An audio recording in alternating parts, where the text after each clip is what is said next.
Welcome everyone to another viewer game analysis, and today we are in gold elo, I think mid gold elo, and we're following around the summoner called SowRaider, playing Misfortune in this very elo, and he is going for a Arcane Comet setup, which I am curious to see because I usually just play Arcane Comet with Emacs, but I heard that most other people don't do it.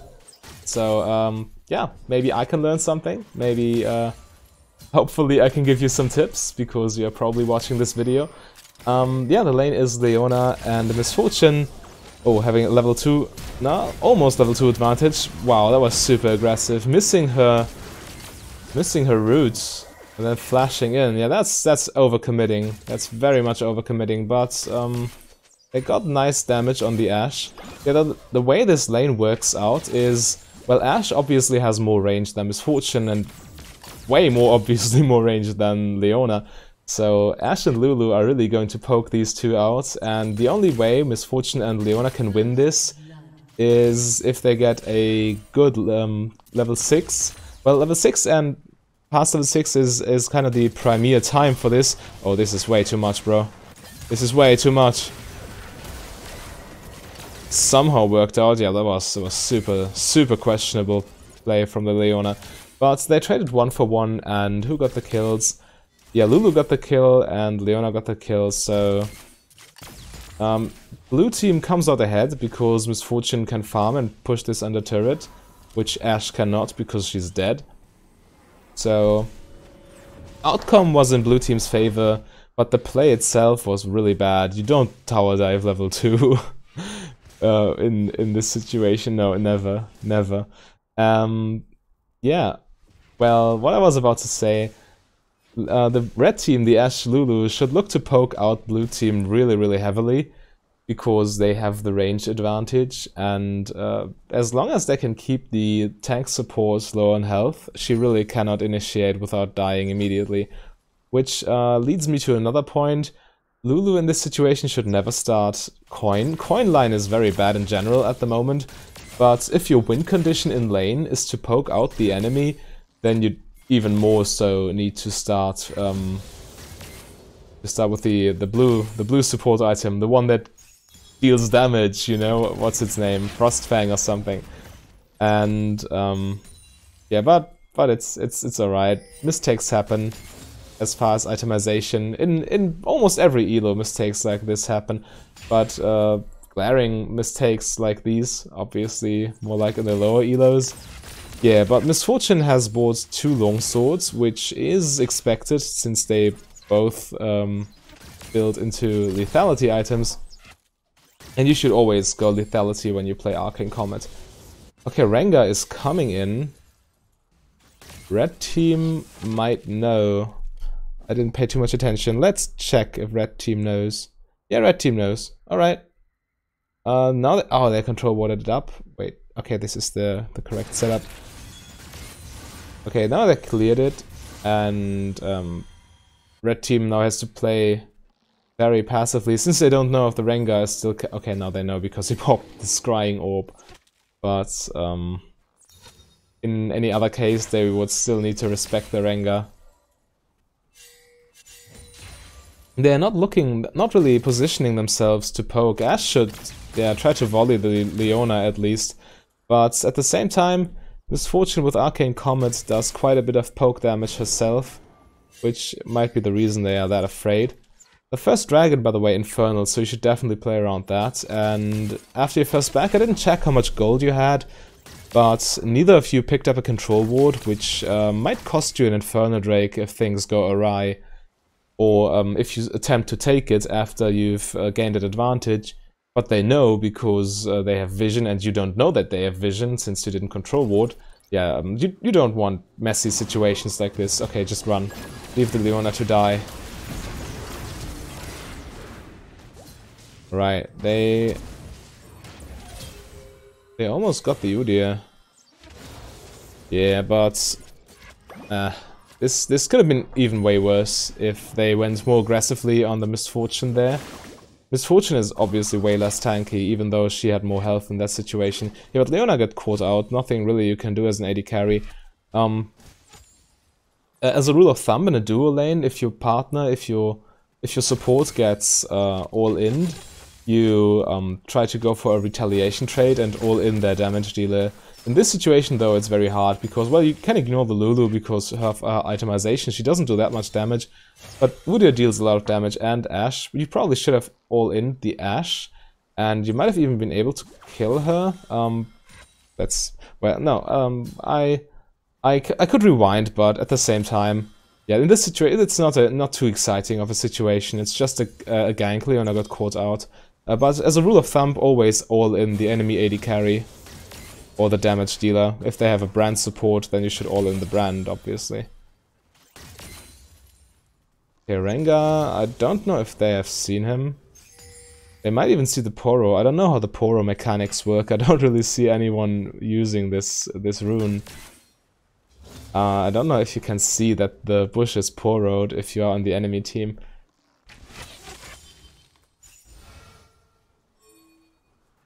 Yeah, but in this situation you... wait, how can I check which abilities you have? Okay, so you're maxing Q, which is fine, obviously.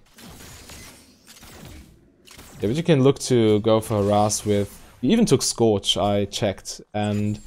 You should probably use your Make It Rain more aggressively, stacking your mana flow band, proccing Scorch, proccing Comet. But it's always, of course, well, not always, it's your half mana, and maybe if you don't farm with Q, but with auto attacks only, and use your... Yeah, okay, if you get 3 crits, that's obviously very good if you see that and go for it and Ashe gets hit. But if Ashe position... Oh goodness, Leona. Oh, this Leona is full ham, holy crap. Yeah, but if you cannot get any Q bounces on them, you shouldn't... This is a mistake I make quite frequently too. I Q the wave way too often and using all my mana that way. You could save your mana and use your mana to proc Scorch and Arcane Comet by just placing an E on them, which applies a lot of pressure if you have those rune setups. Okay, now you forced them out of lane. They probably recalled and you pushed on a tower and recalled yourself. This is very good. This is exactly what you need to be doing. Somebody pinged the Inferno Drake, which makes sense. You want to take it. Rengar should be playing around this. Oh, now you picked up a control ward. Very nice. Leona going onto the Veigar on her own. Rengar following up with his ulti though. You cannot jump as Rengar there because you get stunned. Oh, damn. Wow, Go players are greedy, I must say. Holy moly. This is like the 3rd or 4th flash under tower I've seen in this game, and it's only been not even 10 minutes. That really tells you something. Leona getting caught out there again. Getting help from the mid laner though. Nice. Yeah, that was very good. It's very good that you, as soon as you see something on the map there, you need to react immediately, which is exactly what you did. I focused on the situation more than on you. I don't know if you could have saved your flash, but it's better safe than sorry. A flash like this is definitely 1,000 times better than a flash on the turret there or there from the Leona. You remember, right? Yeah, it was definitely a good play from your part. Sitting on 2 lethality components. Working towards Ghostblade or Dustblade, I would guess.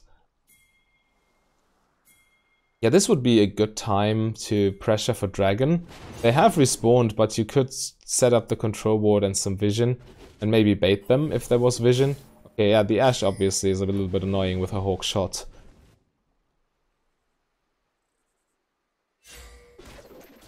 Random chasing going on. Yeah, right now, obviously you cannot really... You should ward this, because they might be just trying to sneak it.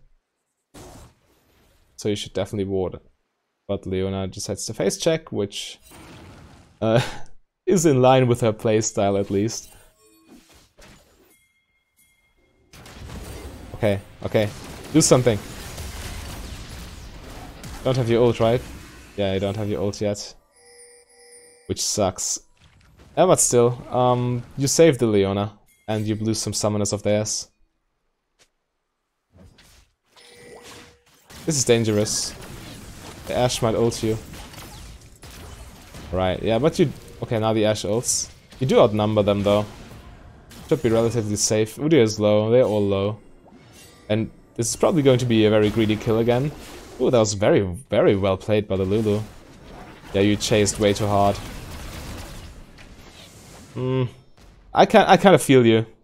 Happens to me all the time. Oh, they're so low, I need to ult, but it's obviously better to reposition and get a better ult off. Yeah, in this situation, for example, your ult would be golden. Wait for them to fight properly and then ult in. When they're already running away like this, it's obviously kind of wasted. Yeah, this should be a safe Infernal now.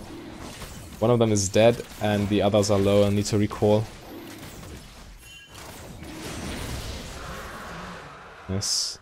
Right, still all the towers are up, but as far as lane pressure, you obviously have the advantage. Ashe is not really strong early game, and Lulu gave up all her early game power with Nomad's Eye. You really should have gone Frostfang. Nice skin, by the way. I like it. How much gold are you sitting? Oh, quite a bit. You can... I don't know if you buy boots, but you have enough gold for long swords. Finished in lethality item, yeah. Obviously a good recall, even under turret. Unlucky that your top laner lost the first turret, but what can you do? Alright, next dragon. When does next dragon spawn and which one is it? Can I see it somewhere? I don't know. Next dragon is Mountain Drake. I can see it in the pit, but it's still probably a few minutes away, so you should be playing around this objective right there. Obviously you still have a lane to play, but as far as general macro play is concerned, that's what your jungler should be doing, so you shouldn't be expecting your jungler to do much. Yeah, that's one of the most lovely combos in the game. Leona ults someone and you just press all your buttons, it's so satisfying. Nothing the Ashe could have done there except for don't position so poorly. Yeah, this should be an easy double kill though. Just run at him. Why don't you just run at him? Ah, okay, you try to play around the blast cone, which is nice, but she was so low that you probably could have killed her before she even reached that point. What's happening?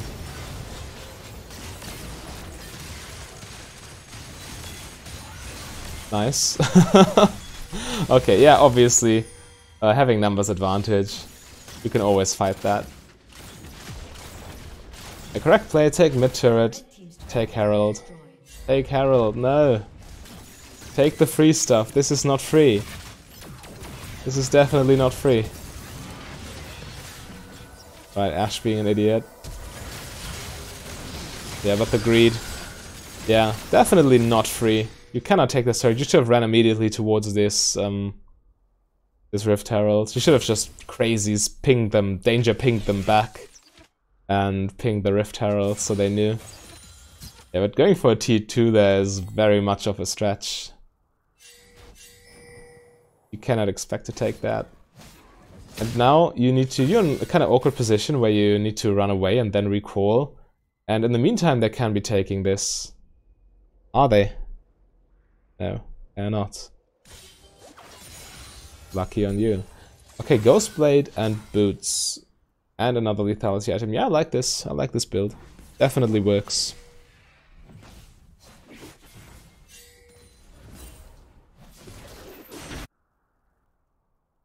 Yeah, you should still be looking to take this bot turret there. And you're already going bot. Looks good.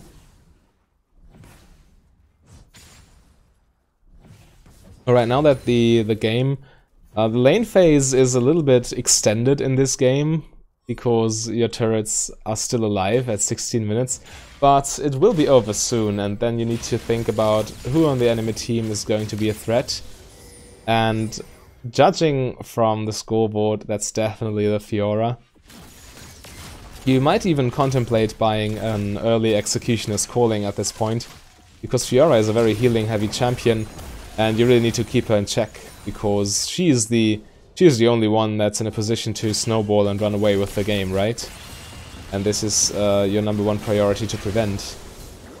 Even getting another kill there. Not on the Fiora, but still, she gets an assist and Veigar gets a kill.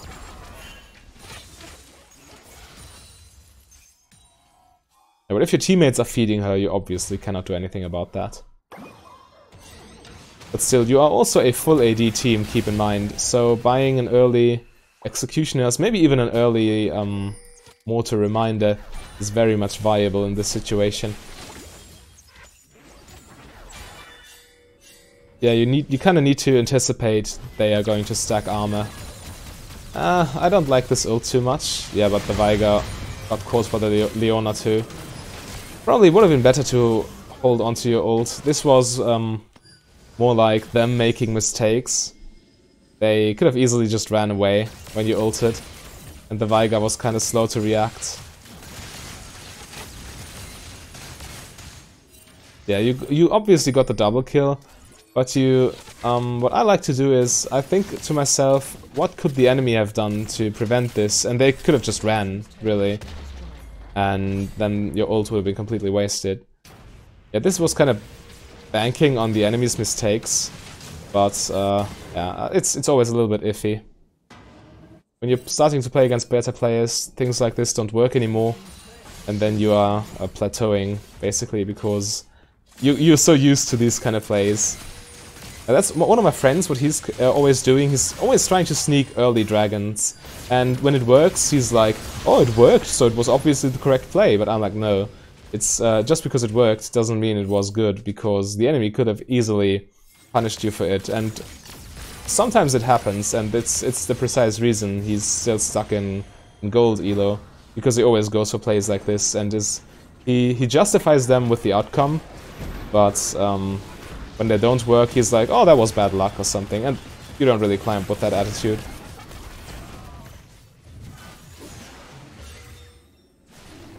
Yeah, always go for the safe plays. That's basically the message I'm trying to get across. Right, Mountain Drake is yours too. What's the next? Oh, it's an Ocean Drake. Okay, but now this tower is gone. This tower is gone. Nobody picked out, or did you pick up Rift Herald? I didn't pay attention. Yes, you did, which is great, because now you can take top turret and look to crash this tier 2 with Rift Herald. Using Rift Herald on tier... is it tier 1 or tier 3? I never remember. On the outer turrets is always kind of a waste, because they're kind of easy to crack and easy to dive. Especially the side lane ones. Yeah, you only really should be using Rift Heralds to crack open the outer mid lane turret, or a tier 2 turret. Or even, of course, the inhibitor turrets.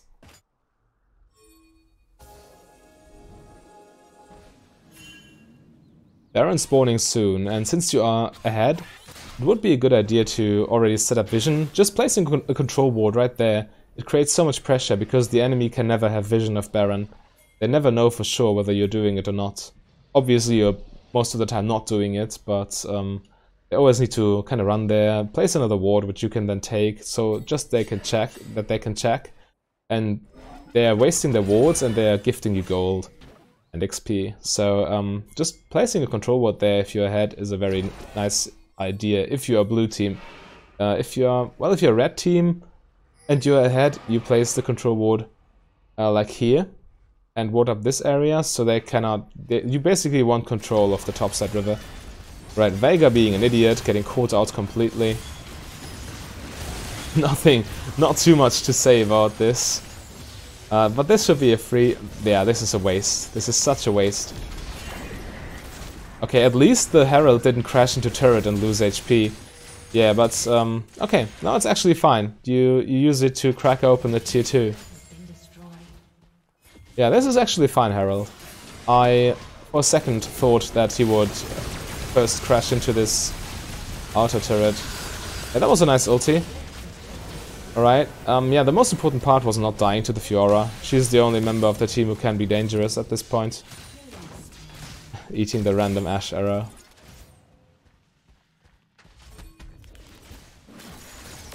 Alright, nice. That was actually a nice herald, I have to admit. Okay, yeah, this was... Okay, let's look at this again. What could you have done differently? Because this is a very unnecessary death. Okay, you are blatantly attacking a turret, which is going to die anyway. While... Okay, now he wasted his home guards by placing the stun, but still, a full health Veigar just randomly, casually... Oh, can we see his items? Yeah, he does damage. Definitely, you cannot ignore him. And he just runs at you. Well, not, he just walks at you. Okay, now he flashes because Leona stunned him. Yeah, but you could have prevented this death by just walking away. You're not in the position to take this inhibitor anyway because of the respawn time is. And this tower was dead either way, so you staying there accomplished nothing and only killed you. Yeah, now your teammates fall like dominoes. And obviously situations like this are always how do I phrase this?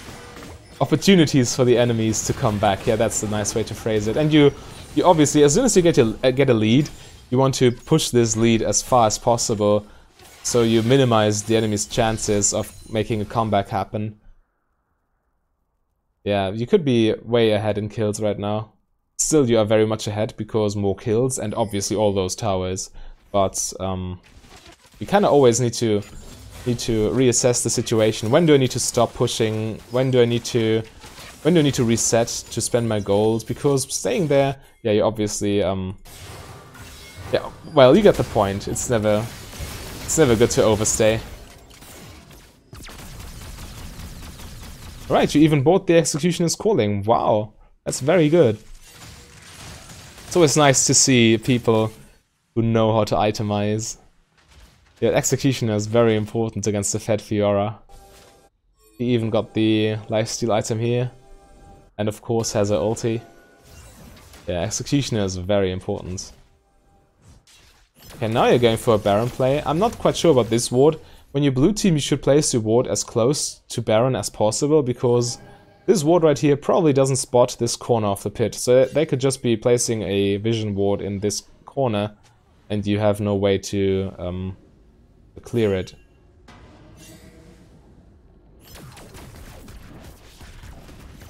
Alright, just lurking, creating pressure. What you can be doing, we don't have your jungler with you, which is worrisome. For goodness Lucian. Yeah, Ash arrows. You kind of always have to remind yourself that Ash arrow is an option for the enemy team. You definitely disengage. Just lost 3 members and probably lost Baron. It is how it is, right? Nothing you can do there. Okay, but still, I think we probably should look at this fight again.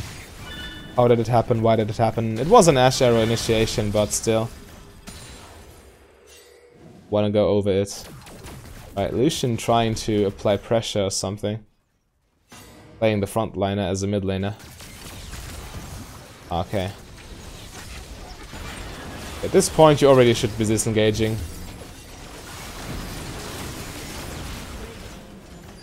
But because Urgot and Leona thought they needed to fight, they basically entered. Yeah, unlucky.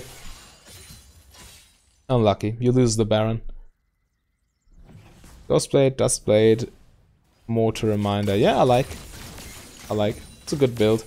Ninja Tabby is fine too, because Fiora, Udyr and Ashe, all very auto-attack heavy champions. The Rengar trying to make the big boy plays. Wow. A major mistake from red team not to place a control ward there. It was so stupid. They have one, no they didn't.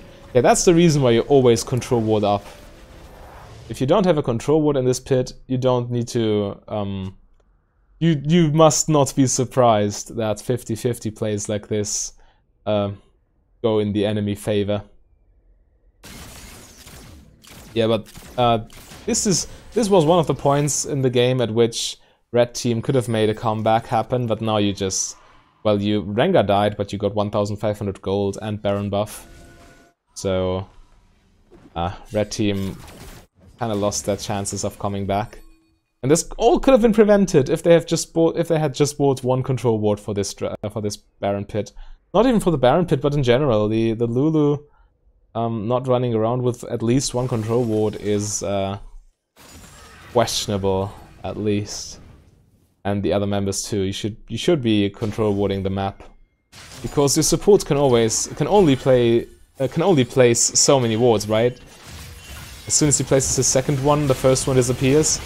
You definitely need to make use of your control ward slots as a team. Let's look at this again. A little bit more in depth. Alright. How did it happen? Why did it happen? And was it good?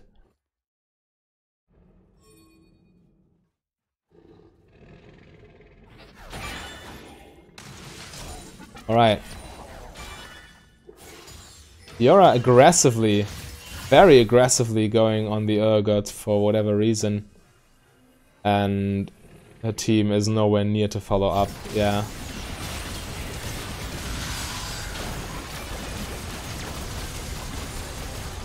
Yeah, there's the same old story.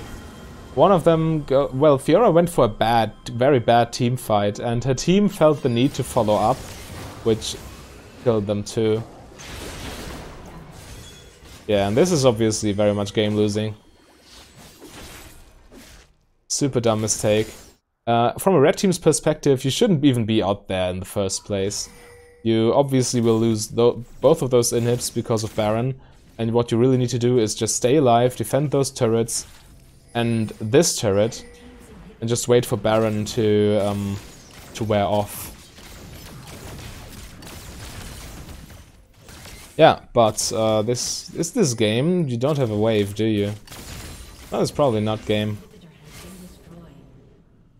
Yeah, red team respawning. You've bought a stopwatch, right? You didn't go for inspiration, did you? Actually, don't remember. No, I think you went for precision secondary. So you're working towards a GA, right? Yeah, understandable. A fine item choice, definitely, in this game.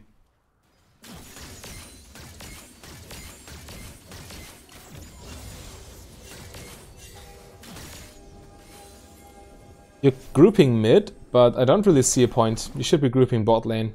You already got this objective and this objective, but this objective's on the map, this objective's on the map, and this one too. And now I missed the fights. Yeah, but you should always be grouping in the lane with the most objectives to take, and this is in this case obviously bot lane. Lulu getting caught for no reason, gets blown up. Udyr tries to follow up, gets killed too. Yeah, this is game, but the 100% winning play is obviously to go bot lane and just push them in. Because it's, well, you already have pressure in these two lanes, and cracking open these two, when it's a 5v5 still, now it's a 5v3, so it's easy. But when it's a 5v5, it's really hard to do, even with Baron buff.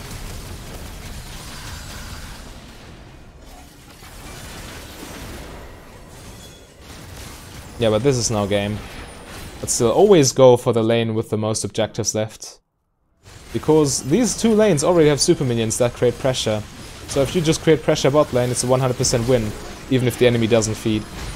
And now you have these messy fights, a lot of people dying, a lot of randomness going on.